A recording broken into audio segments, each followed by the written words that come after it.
Okay, we're going to go ahead and get started. Thanks for coming out on this lovely, cool, rainy Monday, and those who are joining later on the YouTube. I don't know how much we could have expected to draw people under the heading of the calendar and Pentecost. Maybe there's a more creative way to do that, but this is what we're doing. So this is how we're starting. You're on Jeopardy. Final Jeopardy category is Pentecost, and let's say you got 10,000, how much you going to risk? How ambitious are you? How risk averse are you? Or how about this one? You're taking a final exam. Do you remember those blue books? What would you say? And you don't get to use AI to help you write it, Chat GPT or whatever. And you got an hour, 2 hours for the final exam. How far are you going to get? What are you going to say? It was good. So here's one way we could start. You just throw out anything. I'll try and repeat them so that people listening later can hear them, because not everybody always hears it. But what do you know? You can see the questions. What comes to mind? What does the word mean? When did it start? What does it signify? Why should we care? Just whatever you got, we'll collectively write your blue book. I'm not helping yet, but you'll collectively write your blue book. I wear red on Pentecost Sunday. Okay. Red on Pentecost. So churches that have paraments, those garments that are on tables or pulpits or lecterns, and clergy that wear stoles, red's the color of Pentecost. Why is it the color of Pentecost? Because flames. There are flames in the story, yeah. And that kind of the start of the traditional church back then. I mean, kind of this, what I think of as the start of the church. Okay, so you'd write in your book the start of the church. Okay. Right or wrong, but Okay, no. Every person heard the word in his or her own language. Every person heard the word in his or her language. The Holy Spirit was brought to the people. Holy Spirit brought to the people. They were accused of being drunk. They were accused of being drunk. 40 days after 40 days after. resurrection. I'm just listening. You're the one filling out the blue book. I don't know. Got anything else? You were hoping for multiple choice, right? Not the essay question? I can't remember how many were added, but it was thousands. Okay, thousands added. All right, so let me start with why should we care, which was the last thing I said on that slide. I think education is just always important. To me, it's important, but it's not for trivia purposes, not for if you're on Jeopardy. I guess it could happen. But two reasons. One, I think it leads toward more meaningful worship. So on a Sunday when it's Pentecost, you could say, okay, yeah, it's Pentecost, but what does that mean? Well, if you understood it, you might enter into it in a more meaningful way. And the little parentheses, I think I put this in an article I wrote recently, but Tom Long was one of my mentors, and he said, if you're eating in a Chinese restaurant and the placemat says, oh my gosh, it's the year of the rat, well, who cares? Well, the Chinese do. So if you're eating at a Christian table, the one we eat at on Sundays, and someone tells you, oh, it's Pentecost, oh, who cares? Well, Christians do historically. Not all of them, obviously, because we have traditions that don't observe those kind of holidays. But it's part of our heritage. And the other part is our history and inheritance. And so here I was thinking about how if you go to Boston and you do the Patriot Tour, which is really fun, here's Paul Revere's grave, and here let's reenact the Boston Tea Party and so forth. You're remembering your own history. This is who you are. Well, Christian history is also our history. It just happens to be much more ancient, and we know the Tea Party and colonial America better probably than we know Pentecost. We could probably write a whole lot more about the Revolutionary War. Okay, so just as a kind of background in general, humans invent holy days. And we do it to mark key moments. For some reason, I want to say it's part of just our DNA. We are a ritualistic people. Somebody might say, well, maybe that's just passed down culturally. Well, either way, we are a people who like to ritualize moments. So we celebrate the gift of life with birthdays. We honored mothers just yesterday, right? Birth and nurture. Memorial Day coming up, the dead in war. Happens to be the same weekend as Pentecost this year. And it's interesting how many churches will observe one and not the other, or both, or neither, or whatever. And then Independence Day, freedom from tyranny, etc. So Christianity, of course, has Jewish roots. Jews mark holidays in two primary ways. The history of God's saving acts, that's primary for them. So the Passover, for instance, which coincides roughly with our Easter, the Passover is remembering what? Deliverance from Egypt. So like our July 4th is getting out of the tyranny of the king in England, they're getting out of slavery in Egypt. But also Purim, or the Feast of Lots as it's called, and that's the story in the book of Esther. So that's a major holiday that Jews celebrate. And in that case, it was kind of another tyrant who was trying to slaughter the Jews. It was kind of a Holocaust before there was a Holocaust, and the plan gets spoiled by Esther, and you may have heard the little phrase, for such a time as this, maybe you were born for just such a time as this, and she helps get them delivered from this sure extinction, this kind of Holocaust. So it's God's saving acts. Let's mark those with holidays. But the other way they mark holidays is with agricultural rhythms. Thankful to God. So Shavuot, for instance, is a festival of harvest. I'll tell you more about Shavuot in just a minute. And by the way, I couldn't help myself. Worship at 11 is agricultural. Or so the tradition goes, that the reason 11 became the hour was because of farmers who could work the fields and then clean up and come to church at 11. That's There in was also part. morning chores. Yeah, You had to, feed the chickens. You had Right. to clean up in the barn, let the cows out. All of those things. yeah. So, it was this agricultural, rural kind of thing, which is kind of interesting because big cities didn't necessarily have that, and yet this became the tradition. Okay, so in between that slide and this next one, here's where your blue book, you're not going to get an A, I'm afraid. You started with Acts chapter 2. Do you know where that's where all that was coming from? It was a Jewish holiday long before we get to Acts. So that when Luke says, now when the day of Pentecost had come, he's not saying something that they've never heard of. They celebrated Pentecost every year. So this is a Jewish holiday. So Deuteronomy 16 lays out 3 pilgrimage festivals.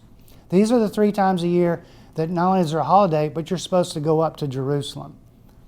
You go at Passover, it's the deliverance from Egypt.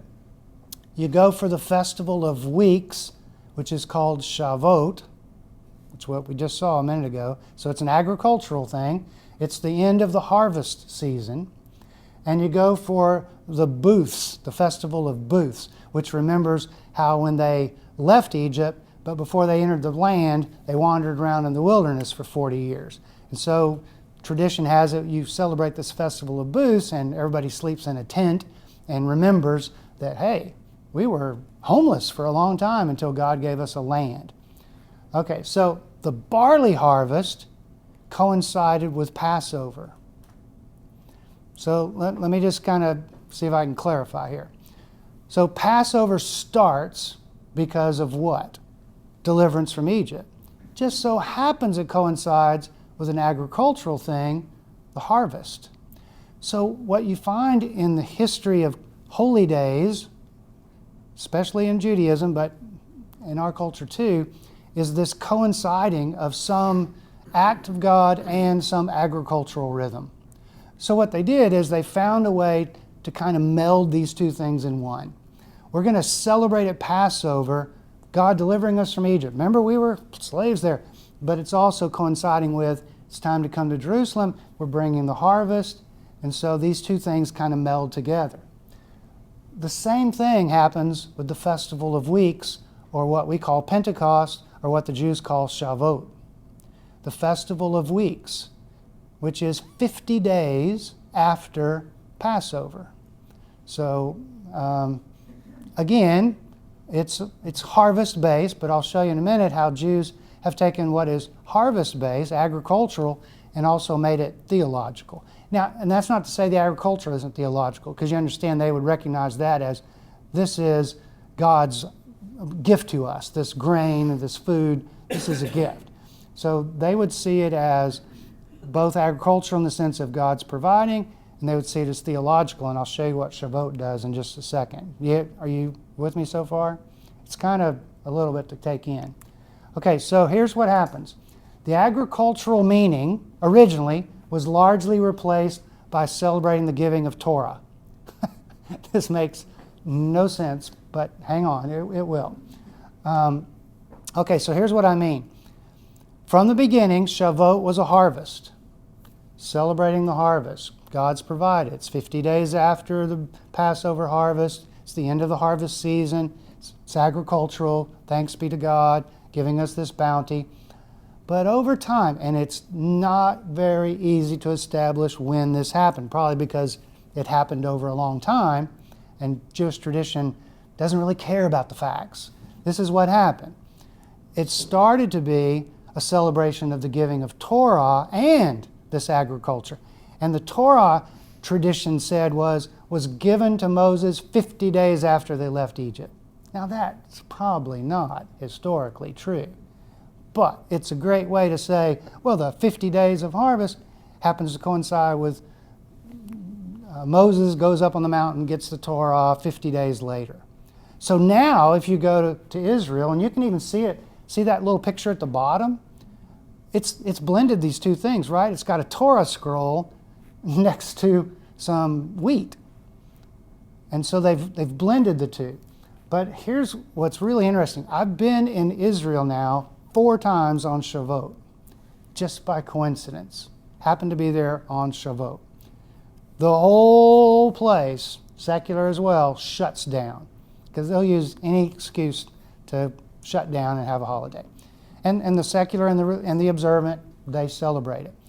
The men wear the fanciest hats they have, the ones that are bare skin, and you're just like, oh my God, did you see that one? And so forth. Primarily, Judaism celebrates holidays in the home. Holidays are celebrated in the home. Passover happens in the home.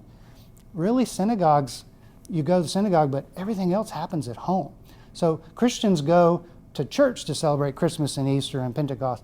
Jews celebrate these things at home. But Shavuot has not only at home where you study Torah, and it's a big deal. You just, as the sun starts to set, you see Jews everywhere walking to somebody's house or place to study Torah together.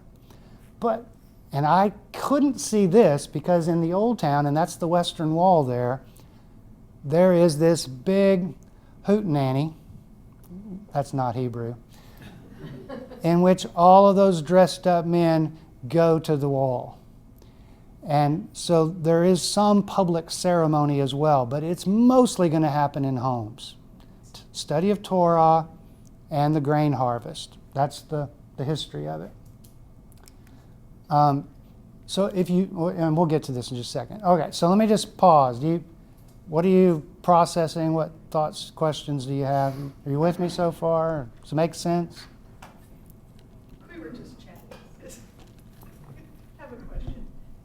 I saw the mass of people there. Well, we've been to the wall. Yeah. Yeah. And was the line down the middle with the women on one side and the Right. men on the other. And he was like, well, where are the women? Where's that? And is it just the men that go at that time? The women aren't allowed to go? Right. Yep, just the So men. they take down that temporary wall so all the men can... Yep. Okay, we Yeah. were just curious about that. Yeah, it's a very patriarchal system. Yeah. Yeah. I'm Yeah. just curious, are harvest times different in other parts of the world? I mean, is there climate difference so that they Yes. harvest in the spring versus? Yeah, they have a rainy season in the fall.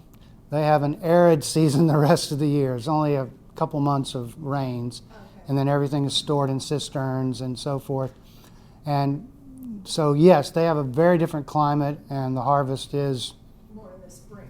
Yeah, now that's changed, of course, because of technology. They can do more stuff now. I mean, they've pioneered some irrigation systems that even Napa had them come over and teach, and so they've tinkered with the rhythms of weather, so to speak. But yeah, they do have a very different pattern than we're used to. Doesn't winter wheat harvest start in South Texas in May? I don't know. Yes, Yeah. in Missouri too. Yeah. You plant grains in the winter, some grains, and then you harvest them. Actually, it wouldn't quite be now, but Uh-huh. a little bit like June. Right. You would harvest them. That's how Kansas does it too. But that's so barley, which is more of a grain. Might be Yeah. More like So that. Mike, this is centuries of tradition. Correct. So when it's time for all of them to stream, all the men to go down to the wall, Uh-huh.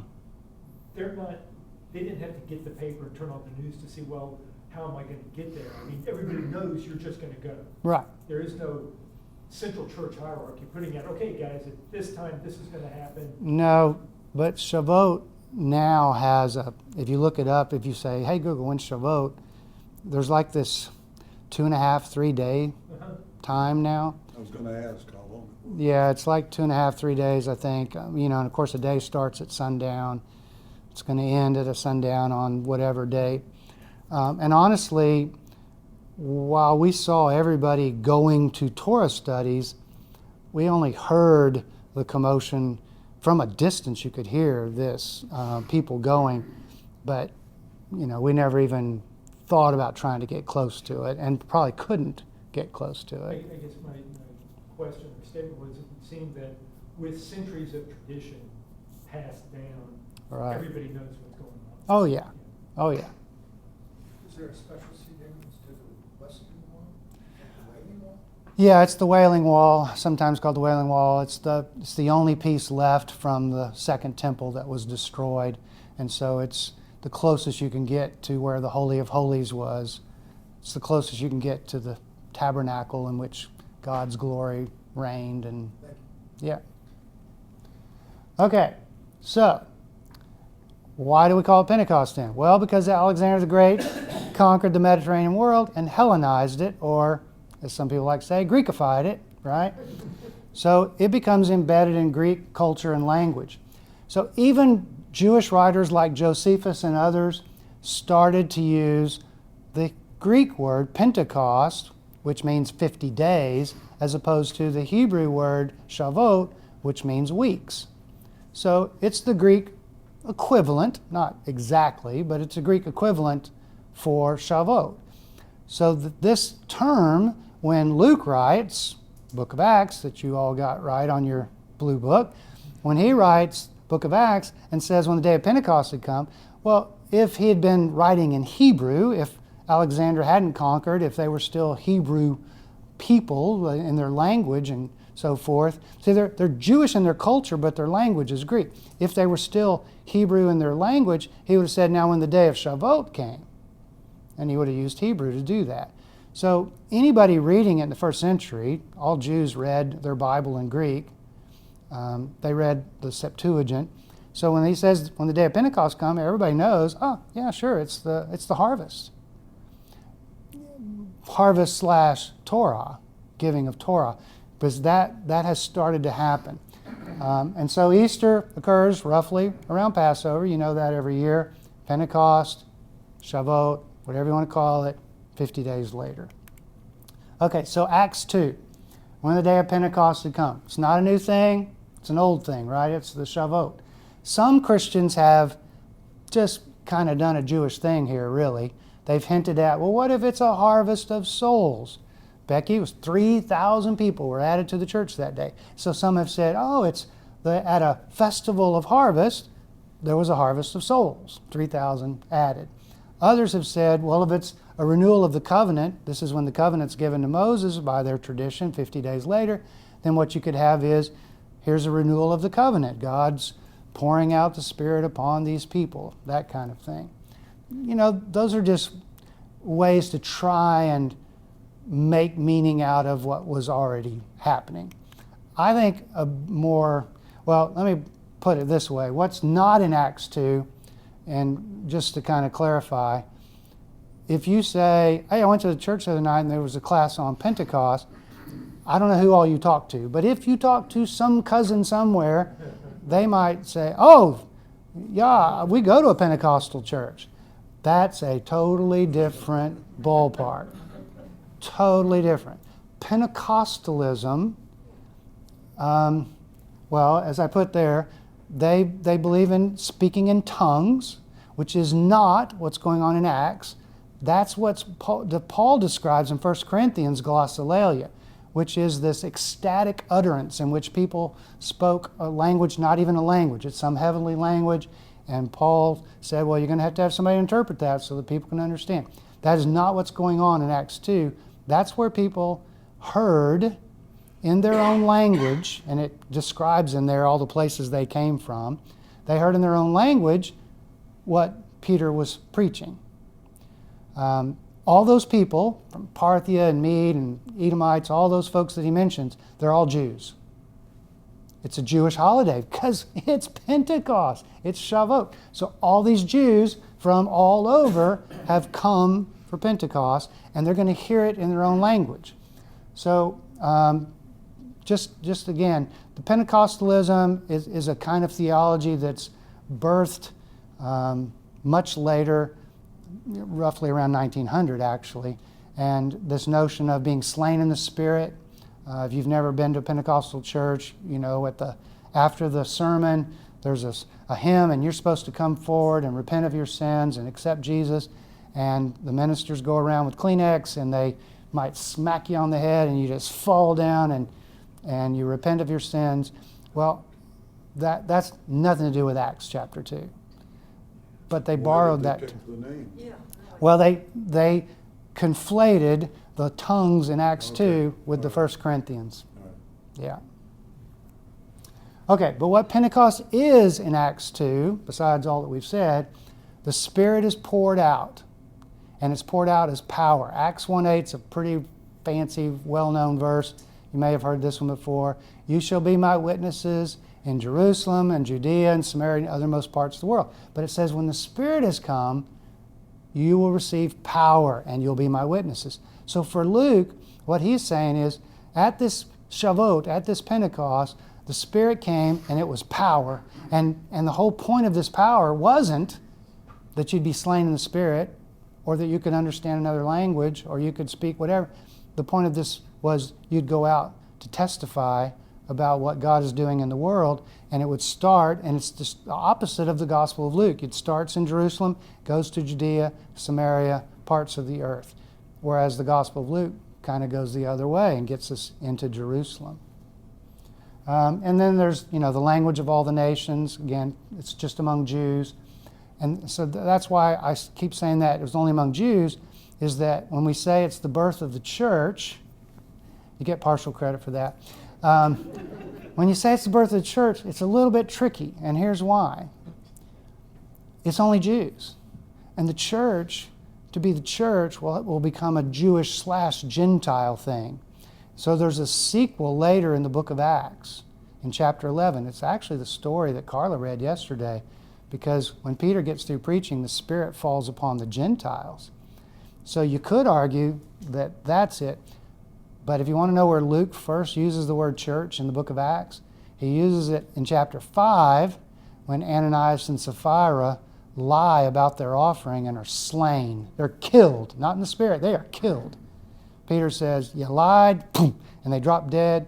And then Luke says, and great fear came upon the whole church. Well, yeah, I guess so. But so some people say, well, the church was born there because he didn't use the word in chapter 2. But I think it's probably and get this, Acts is written in the late 80s, maybe 90.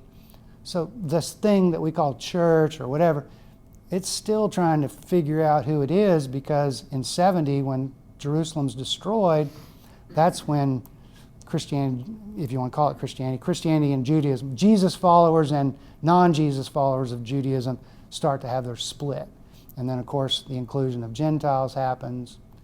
So Acts 2 and Pentecost, birth of church, it's a little bit of a slippery kind of thing. You know, that's why you'd have a blue book for this, and you could write paragraphs and paragraphs to impress whoever had to grade those things.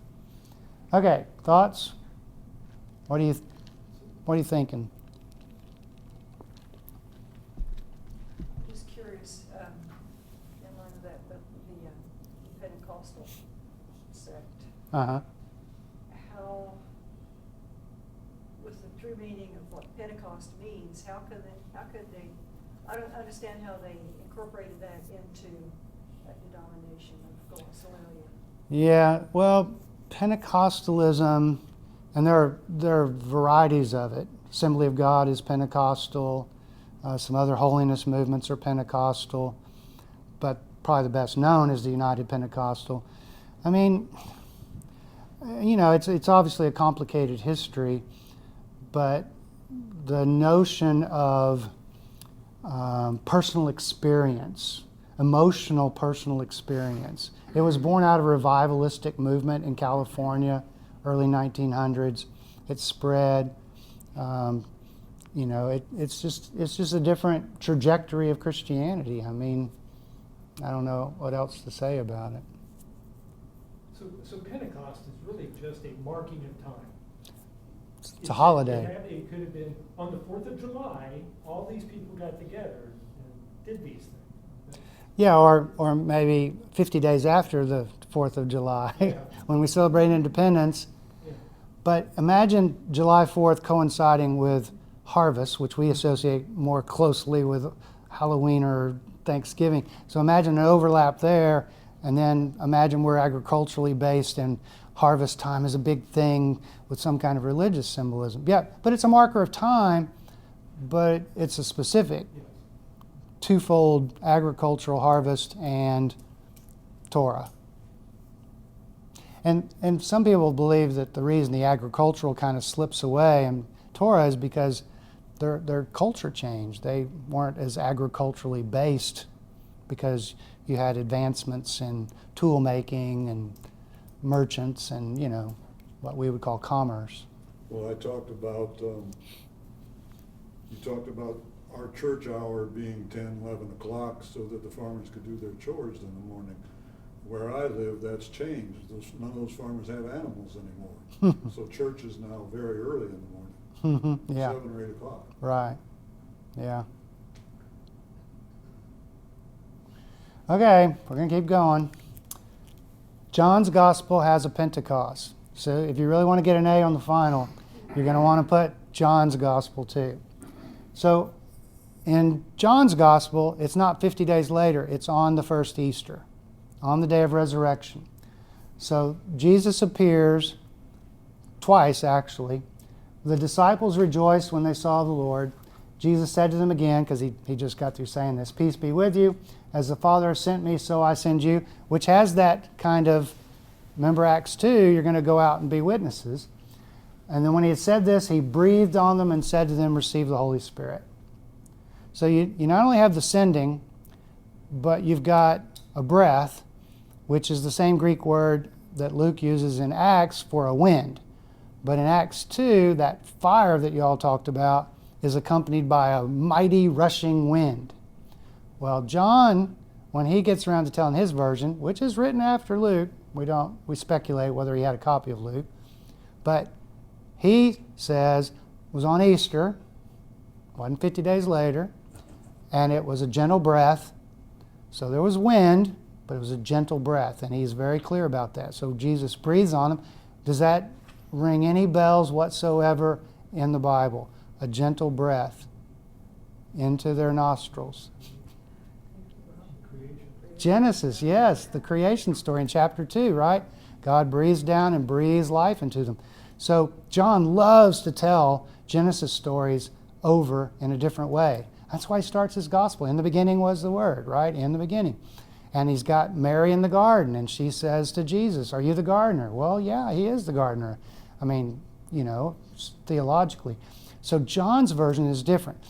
And if you happen to be a modern Westerner, insert your name here, you probably might think, okay, which is it? Was it on Easter or was it 50 days later? Wrong question. It's a good question if you work for a newspaper and you're supposed to write a story because you're supposed to do the facts. There used to be a thing called facts. I don't know if you've heard about those. And you would do this historical facts. But they don't arrange things that way. And it's not because they don't know about that. It's because they're doing theology, not chronology. So, and I've always used this example. I probably should come up with a better example. If I gave you a bunch of wars in American history and said, now put them in the correct order, you would put them in chronological order. You can't help yourself. But if I meant by correct order from most fatalities to least, that'd be a different answer. Well, that's the way they think. They just think not chronologically, but theologically. So they have a different theology. John's theology is gentle presence. Luke's theology is power. So I'll show you. John, in his gospel, calls the Spirit the Paraclete. It's not a parakeet, but a paraclete. And that literally means called alongside. So it's the one who comes alongside, or sometimes translated the Comforter, which is really, it means the same thing. If I come alongside you, I'm going to walk with you, I'm going to see you through this. So for John, it's presence, not power. So if you say, well, what is the Spirit? Well, Pentecostals loved power. Other traditions like the presence. Well, Scripture, Luke and John say, yes. You don't have to pick between these two. There is this power that is supposed to propel us into the uttermost parts of the earth. That's a very inclusive message. But there's also this comfort, which, of course, for John's community would have been under the Roman Empire. People need comfort. He's not thinking about in the ER. I think it applies to that, but he's thinking more on a nationalistic kind of suffering under. If they'd been under Egypt, now they're under Rome.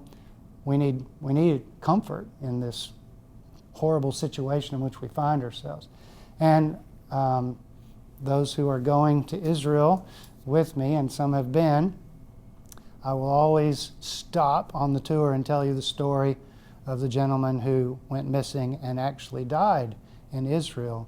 He had a heat stroke, and it's a very, very sad story, but I was walking with Mary on the Via Dolorosa, which is just ironic to be walking on the Via Dolorosa with a woman named Mary, when we got the call that Herm's body had been found, and it was on Pentecost.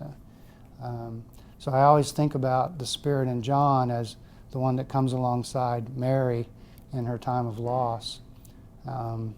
So anyway. And I already mentioned this, John's Pentecost harkens back to God's gentle life-giving breath in Genesis 2. So, okay.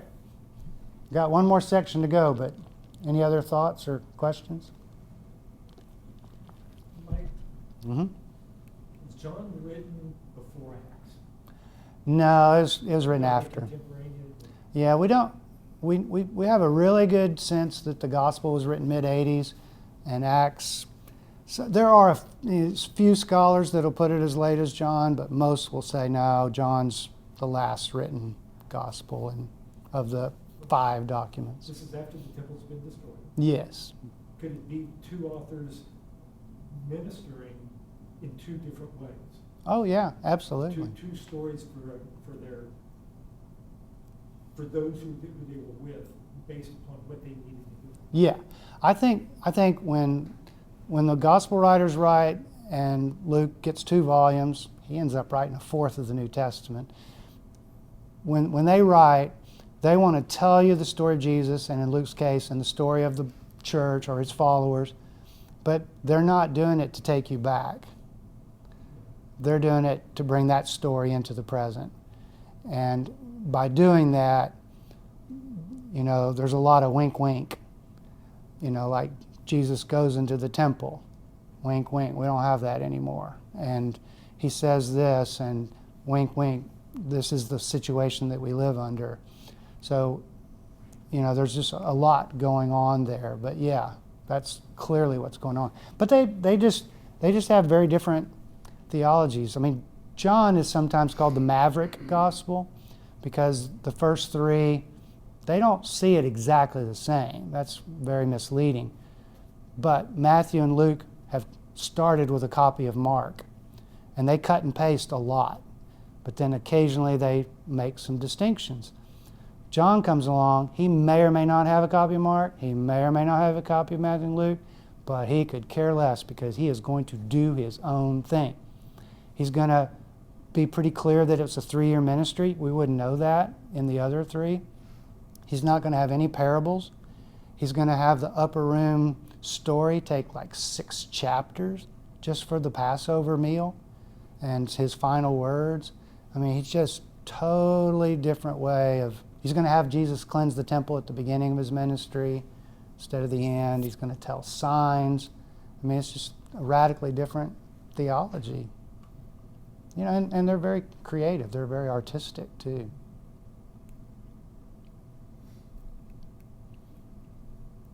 Others, thoughts, questions? Okay.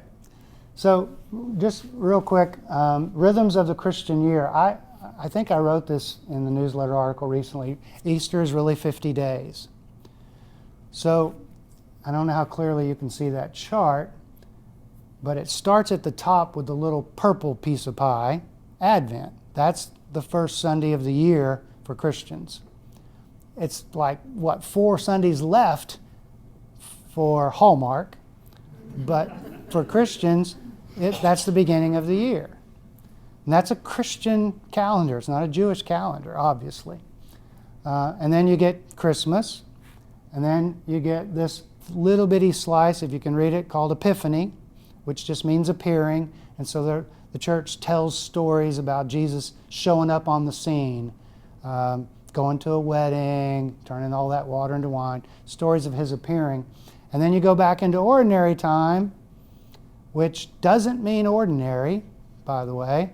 It comes from the word ordinal as opposed to cardinal. So cardinal is 1, 2, 3, ordinal is 1st, 2nd, 3rd. And it comes from naming the Sundays, the 2nd Sunday after Epiphany, the 3rd Sunday after Epiphany. But over time, people have heard it as meaning, it's just ordinary stuff. But that's not what it meant originally. So you have this little stretch of ordinary time before you get to Ash Wednesday and the 40 days of Lent, which doesn't include the 6 Sundays. Because if you look on a calendar, you go, that's 46. Well, Sundays don't count, which I always find interesting because that's about the only time we do Lent, is on Sundays. But the earliest followers would have done Lent 6 days a week, but no way would the Sundays of Lent have been somber. No way. Sunday could never, ever be somber because it's the day of resurrection, even during Lent, so that's why they don't count. And then when you get to the end, the Triduum is the 3 days, the Friday, Saturday, Sunday, you get to Easter.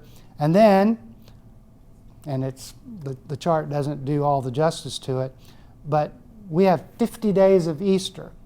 So it becomes roughly, it's a 7th of the week, but roughly a 7th of the year. It's very rough, right? 50 out of 365.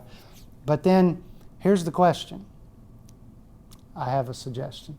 So is Pentecost the end of Easter or the beginning of another season? So I wrote an article several years ago. I'd never even submitted it for publication, I don't think. Maybe it was rejected, I don't know. But I wrote an article suggesting there should be a season called Pentecost Tide, like Christmas Tide and Easter Tide. And the notion was, why should the Spirit get one Sunday, or maybe two, because there is a Sunday after Pentecost called Trinity Sunday. So you could give it two, and then you go to ordinary time. So why should the Spirit get one to 2 Sundays a year? And so what I suggested was there should be a season of Pentecost. You can eventually have ordinary time in July and August, September, whatever, but you could have 7 weeks, it's a good holy number, of the Spirit, and you would have these readings from Acts as well as from the prophets, because they talk about the Spirit that will be poured out, and you would have the season. So I sent it to one of the premier liturgical scholars in the country, and he poo-pooed it because he said, no, Pentecost is the end of Easter. It is part of Jesus sends the Spirit. And he's got his reasons. I probably should have sent it in and kept working because I disagree. But, it's just an interesting thing that theologically the Christian year is very Christocentric.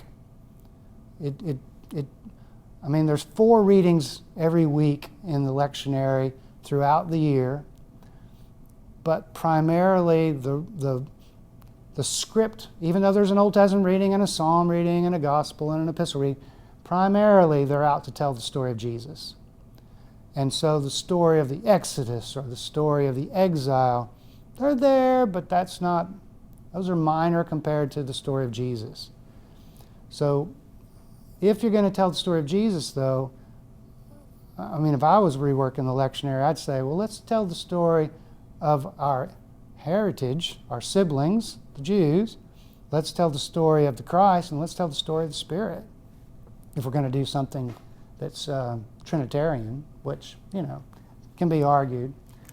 So, but here's what always blew my students away. The 2 most important days for the earliest followers of Jesus, Easter and Pentecost. Not even close.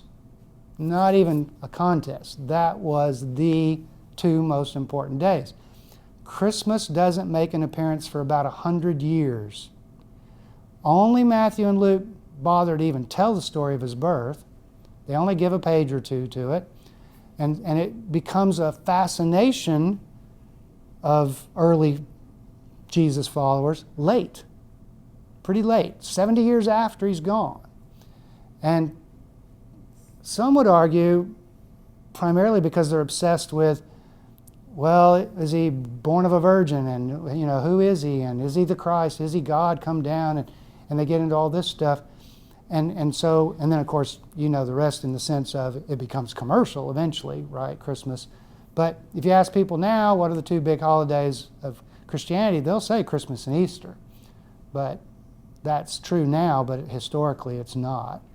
Christmas was a little bitty nothing. Mark's gospel didn't even do it. How can you start a gospel without it? Because it's not the whole point. It's really not the point at all. It's what he does with his life. So the Pentecost and Easter, the 50 days and the Pentecost tide, whatever you want to call it, that was most central for the earliest followers.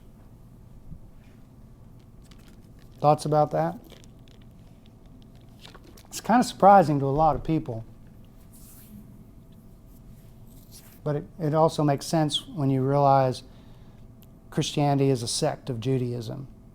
Largely is. That's troubling to some Christians, but they don't like the word sect for one thing, especially the plural, because it sounds like sex. But the notion of this thing being Jewish, they've made Jesus a prototype Christian and that kind of thing. Okay, one more thing. My colleague Chris Quam, she used to say, there's not a problem that can't be solved with a bibliography. I love that line. She whispered it to me during a faculty meeting, and I wrote it down. So 2 books, if you're interested in the topic loosely. Here's what I mean by that. The calendar book is a great introduction to the Christian year. If you want to know about some of the things we've been talking about, Advent, Christ the King Sunday, you know when that one is? It's the Sunday before Advent starts. If you want to know about any of that stuff and some history, it's a very good scholar, but it's very accessible. He doesn't do much with Pentecost because he's got it. He's the one that wrote it as being, the end of Easter. But it's an excellent introduction. A much more accessible and fun book is Harvey Cox's book, Common Prayers. So he's a Harvard theologian, retired now, I believe, probably emeritus, but he's married to a Jewish woman, and they raise their son Jewish. So this is a memoir in which he's organized it according to Jewish holidays, and he partakes in these as a Christian theologian. So it's part memoir, part introduction to Jewish holidays, just a really, really delightful read if you're into such things. Okay, so any other last thoughts or comments for the good of the cause? How important is Shabbat in the Jewish faith right now? Like, there's Passover. Right. But like, is it still It's as big. I mean, Hanukkah's gotten very big because it's commercialized as well and coincides roughly with the timing of our Christmas, although there's no reason why it should. But yeah, but it's still a big deal. Now, you have three branches of Judaism, and so for the Orthodox, the giving of Torah and Torah study is very big. I don't know, if you had Michael Zedek here and you asked him, Rabbi Michael Zedek, okay, rank them for us. What's the numerical order? My hunch is he would say, depends who you're asking. Depends, are you going on attendance at synagogue? Or are you going on this or that? But it's certainly significant in Israel. Very significant. You can't ignore the fact something big's going on while you're there. And like, we walked down the middle of the train tracks on Shavuot. It looked like a ghost town because nobody's working, nobody's going anywhere, and then in the evening they were all walking to homes or synagogues and then to the wall. Was it just under our radar here in Kansas City that we've seen the synagogue? Well, I don't know. I mean, it'd be interesting to ask somebody like Michael, what's Shavuot like at Temple B'nai Yehuda? What's it like? Does attendance go up? We know it does certain times of year, Yom Kippur. Feast of Lots is a lot of fun. I mentioned that one earlier, the Purim or Feast of Lots. There's this great tradition, I think, and Cox talks about it. When you're reading the story, Haman is the bad guy. Mordecai is Esther's uncle and helps save the day. He's the one that says to her, you might be born for such a time as this to save your people. But when the story's being read, you boo and hiss every time Haman's name is said, and you cheer and this. And so they're reenacting it, and there's great times like that. Then there's a festival where you dance with the Torah scrolls, and there's just a lot of participatory stuff there. But I don't know enough to know Shavuot among, I just don't know enough within the branches to know. I mean, Reform is the more progressive, and it may affect the holidays compared to conservative and Orthodox and ultra-Orthodox. Okay, so you're on Jeopardy. You got $10,000. And what's her name? I can't think of her name right off. Yeah, Maley. She says, how much do you want to risk? The final category is Pentecost. All of it. You're going to risk it all. All of it. I think you got a chance. As long as we don't wait 2 weeks to go on the show when it all just slips out of our memory, right? Yeah. It's just interesting how the calendar is sort of a nebulous thing. We think of the Julian calendar. Uh-huh. Or we think of the 12-month calendar. How do we even know what months to put Easter in? And Yeah. Christmas, because Right. Yeah, that's an invention as well. it's layered it onto some Right. calendar. I mean, like December 24th. putting Christmas December 25th and so forth. Yeah, I mean, there's a lot of, but some would be cynic about that. You got to put it somewhere. We're just a people that want to mark time, so we're going to mark time, and it may or may not have been on this date the way we can do with modern things, but it's the importance of it not necessarily whether it was at this moment. So I'm left wondering, like, so I didn't actually know much about Pentecost outside of, it's just what you celebrated after Easter. That would have been my answer, which I'd have flunked. I am left wondering, like, why, if it has maintained some relevance in the Jewish faith, and that is what we've based it off of in the Christian faith, what happened? It feels like maybe something cultural or man-made or oriented. Like, what made it lose such a focus in our faith? Because when I think about what Pentecost is standing for, which, if you want to say it's Jewish, it's really about passing your faith around. They just happen to use harvest because guess what? You have to actually go someplace to sell your grain, right? That's probably why that all coincided. So you're either passing your faith or you're passing your faith, like your belief that Jesus is here to breathe life into us. Either way, there is something very like giving about the continuation of your faith. Why would that not be so important in the Christian faith, but yet it seems to have maintained importance in the Jewish faith? Like, what happened politically, from a society, like what happened that made that? Because I'm having a hard time understanding why we have de-emphasized that. Yeah, I mean, part of it is because it's only got the one day. If we had a season, it might help. But I think the bigger reason is because American Christianity, I mean, how many tributary... It probably lost before America was even a country. Oh, yeah. Right? It probably lost its way before America was even a country. Well, it depends. So you have all these tributaries and rivers. So we'll go back, pre-American even. Coming out of the Reformation, for instance. I mean, going into the Reformation, there's only one tradition. Well, actually, there's two. There's Eastern Orthodox and Western. But out of the Reformation, now you have three families. And out of the Reformation, you get 7 traditions born. And of course, now it's 7,000 or whatever.